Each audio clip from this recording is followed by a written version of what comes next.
আমি আপনার কাছে জানতে চাই যে এই যে অ্যাডভোকেট কামাল বললেন যে আসলে যারা এখন সংসদে গিয়েছেন তারা তো এই সংবিধানের অধীনেই শপথ নিয়েছেন। আসলে শপথ নিয়ে আবার একটা বিতর্ক আছে যে এক পক্ষ দুইটা শপথ নিয়েছে, এক পক্ষ একটা শপথ নিয়েছে।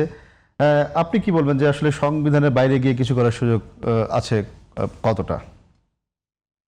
প্রথমত আমি লিগ্যাল পয়েন্ট অফ ভিউ আমরা যদি ডিকশনারি এক্সপ্লেনেশন দেখি, হ্যাঁ, সংবিধান সংস্কার এবং সংশোধনের মধ্যে অনেক ফারাক দেখতে পারবো আমরা দুটো ওয়ার্ডের মধ্যে। কিন্তু আমরা যদি আমি তো একজন লয়ারের সাথে সাথে আমি একজন রাজনীতিবিদ, তা আমরা যদি সাধারণ মানুষের পালসটা বোঝার চেষ্টা করি, তাহলে সাধারণ মানুষ কিন্তু সংশোধন এবং সংস্কারের মধ্যে এত ডিফারেন্সটা বুঝে না। তারা বুঝে যে এমনভাবে এটা ওয়ার্ক করবে যেন আপনার নাগরিক জীবনটা আর একটু সহজ হবে, আর একটু স্মুথ হবে, যেটার জন্য তারা খুব ছোটখাটো চাওয়া পাওয়ার জন্যই কিন্তু আমরা রাস্তায় নেমেছি, যেগুলো আমাদের একদম বেসিক কনস্টিটিউশনাল রাইট ছিল, এগুলো ইরোড হচ্ছিল। আমাদের freedom of speech, freedom of alliance, এগুলি তো আমাদের চলে যাচ্ছিল।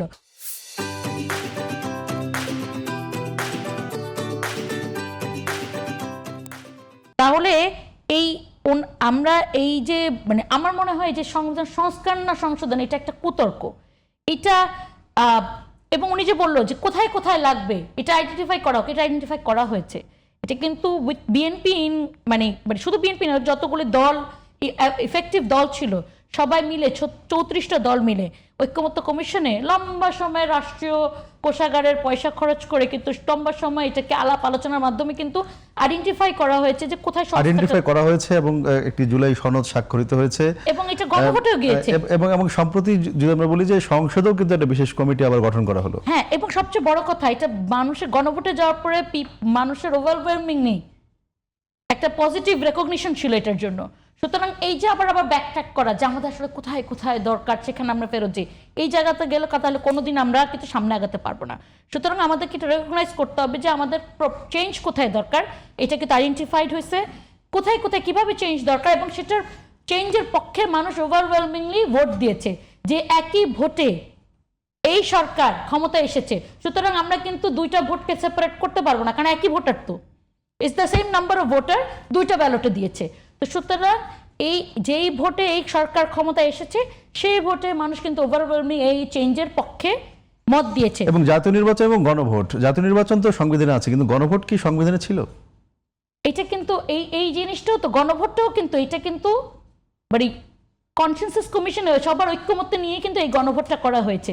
এটাই বললাম যে তখন তো আমাদের অনেক কিছু সংবিধানে নেই, কিন্তু সংবিধানটা তো আপনাকে বুঝতে হবে যে এটা আমরা বারবার একই কথা বলি, এটা কোরআনের কোনো শব্দ না যে আপনি সংবিধানের বাইরে গেলে প্রবলেম হবে। ফ্রান্স এখন তার 5th রিপাবলিকে আছে। ফ্রান্স কি একটা ফেল স্টেট অথবা নট ওয়ার্কিং স্টেট? এরকম তো না। আপনি দরকার হলে সংবিধান চেঞ্জ করা যায়। এই জায়গাটা এত রিজিড না থেকে আমাদের বরং রিজিড থাকা উচিত কোথায় জানেন? যে আমার নাগরিকের কোনো রাইটস যেন খর্ব না হয়। এই সংবিধানকে আপহোল্ড করতে চেয়ে সেই সংবিধান যদি 72 হয়েছে, অবশ্যই এটা আমাদের জন্য অনেক বড় একটা প্রাপ্তি, আমাদের একটা মুক্তির একটা ডকুমেন্ট ছিল। কিন্তু ওভার টাইম এটা তো অবসলিট হতেই পারে না। তো সেই জায়গা থেকে আমরা কেন সরে আসতে পারছি না? এখন যে এই যে জুলাইয়ের যে চেঞ্জগুলো সেগুলো একদিন অবসলিট হতে পারে। তো সেখানে আমাদের কিন্তু এখানে কোনো কিছুতে রিজিড থাকা যাবে না। একটা মাত্র জায়গায় রিজিড থাকতে হবে, সেটা হলো জনগণের ক্ষমতায়নকে খর্ব করা যাবে না, জনগণকে ফার্স্ট রাখতে হবে। যেটা আমাদের প্রাইম মিনিস্টার রাইটলি সেড, সবার আগে বাংলাদেশ। সবার আগে বাংলাদেশ কাকে দিয়ে তৈরি? জনগণকে দিয়েই তৈরি। সুতরাং জনগণের ইচ্ছা এবং জনগণের উইলটাকে আমরা যদি প্রথমে রাখি, তাহলে কিন্তু এই কুতর্কগুলো আর থাকে না যে কে কিসে মুরগি আগে না ডিম আগে। এগুলির কুতর্ক থেকে বের হয়ে আমাদের যে জনগণের যে উইলটা, সেটা আমার মনে হয় বিরোধী দল এবং সরকারি দল দুজনেরই একটা জায়গায় একটা প্ল্যাটফর্মে এসে কিছু বেসিক জিনিস তো আমার মনে হয় সবাই একমত থাকে, যেমন আপনার চিকিৎসা ব্যবস্থা, শিক্ষা ব্যবস্থা, এই জায়গাগুলোতে সবাই একমত, এখানে তো কারো দ্বিমত নেই। সেই জায়গাগুলোতে বিশেষ করে আমাদের দুর্নীতি দমন কমিশন থেকে শুরু করে কনস্টিটিউশনাল যে পোস্টগুলো, যেগুলোকে স্ট্রেংথেন করা উচিত, মানবাধিকার কমিশন, এগুলাকে আমার মনে হয় একসাথে এসে স্ট্রেংথেন করার জন্য যে কাজটা করা দরকার, সেই কাজটা করা দরকার।